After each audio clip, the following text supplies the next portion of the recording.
ഈശോയ്ക്ക് സ്തുതിയായിരിക്കട്ടെ. കഴിഞ്ഞ തവണ പാപം നമ്മുടെ ജീവിതത്തിൽ എങ്ങനെ നാണവും ഭയവും കൊണ്ടുവന്നുവെന്നും നമ്മുടെ ബന്ധങ്ങളെ എങ്ങനെ തകർത്തുവെന്നും നമ്മൾ കണ്ടു. ഇന്ന് ആ വീഴ്ചയുടെ ഏറ്റവും ആഴത്തിലുള്ള ഒരു മുറിവിനെ കുറിച്ചാണ് നമ്മൾ ചിന്തിക്കുന്നത്. ആസക്തി ഹൃദയത്തിൽ പ്രവേശിക്കുന്നു, അഥവാ ലസ്റ്റ് എൻറ്റേഴ്സ് ദ ഹാർട്ട്. ആദ്യമായി നമ്മൾ ഒരു കാര്യം വ്യക്തമായി മനസ്സിലാക്കണം. പാപം ചെയ്യുന്നതിന് മുമ്പ് ആദത്തിനും ഹവ്വയ്ക്കും പരസ്പരം ആഗ്രഹങ്ങളുണ്ടായിരുന്നു.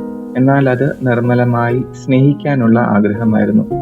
അത് പരസ്പരം ഒരു സമ്മാനമായി കാണാനും ദൈവത്തിന്റെ സ്നേഹം പങ്കുവയ്ക്കുവാനുമുള്ള ഒരു വിളിയായിരുന്നു.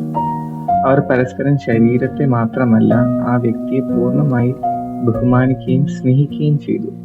അവിടെ സ്നേഹം മാത്രമേ ഉണ്ടായിരുന്നുള്ളൂ, സ്വാർത്ഥത ഉണ്ടായിരുന്നില്ല. എന്നാൽ പാപത്തിലൂടെ ഹൃദയം മുറിപ്പെട്ടപ്പോൾ ഈ നിർമ്മലമായ ആഗ്രഹത്തിന്റെ സ്ഥാനത്ത് ആസക്തി അഥവാ ലസ്റ്റ് കടന്നു വന്നു. യഥാർത്ഥ സ്നേഹത്തിന്റെ ഒരു വികലവും വിപരീതവുമായ രൂപമാണിത്. എന്താണ് ആസക്തി? വിശുദ്ധ ജോൺ പോൾ രണ്ടാമൻ പാപ്പ പഠിപ്പിക്കുന്നത് പോലെ, ആസക്തി മറ്റേ വ്യക്തിയെ ഒരു വസ്തുവായി തരം താഴ്ത്താൻ നമ്മെ പ്രേരിപ്പിക്കുന്നു. സ്വന്തം സന്തോഷത്തിനും സംതൃപ്തിക്കും വേണ്ടി ഉപയോഗിക്കാനുള്ള ഒരു ഉപകരണമായി മറ്റൊരാളുടെ ശരീരത്തെ മാത്രം കാണുന്ന സ്വാർത്ഥമായ ഒരു അവസ്ഥയാണിത്.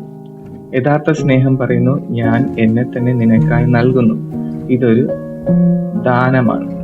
എന്നാൽ ആസക്തി പറയുന്നു, എനിക്ക് നിന്നെ കൊണ്ട് എന്ത് നേടാനാകും, ഇതൊരു സ്വാർത്ഥമായ നേട്ടമാണ്. ഈ വ്യത്യാസം വളരെ വലുതാണ്. ആസക്തി ശരീരത്തിന്റെ ദൈവദത്തമായ അർത്ഥത്തെ നശിപ്പിക്കുന്നു. ദൈവം സ്നേഹം പങ്കുവയ്ക്കാനും ഒരു വ്യക്തിയെ വെളിപ്പെടുത്തുവാനുമായി നൽകിയ ശരീരത്തെ അത് സ്വാർത്ഥമായ ആഗ്രഹങ്ങൾക്കായുള്ള ഒരു ഉപകരണമാക്കി മാറ്റുന്നു. ഇത് മറ്റേ വ്യക്തിയുടെ മഹത്വത്തെ നിഷേധിക്കുന്നു. ക്രിസ്തുവിൽ പ്രിയരെ, നമ്മുടെ ഇന്നത്തെ ലോകത്ത് മാധ്യമങ്ങളിലും മറ്റും ഈ ആസക്തിയുടെ സ്വാധീനം വളരെ വലുതാണ്. ഇത് നമ്മുടെ എല്ലാം ഉള്ളിൽ പോരാട്ടങ്ങൾ സൃഷ്ടിക്കുന്നുണ്ട്. എന്നാൽ അത് മനസ്സിലാക്കുന്നത് വളരെ പ്രധാനമാണ്. കാരണം ദൈവം നമ്മെ സൃഷ്ടിച്ചത് ഇതിനു വേണ്ടിയല്ല.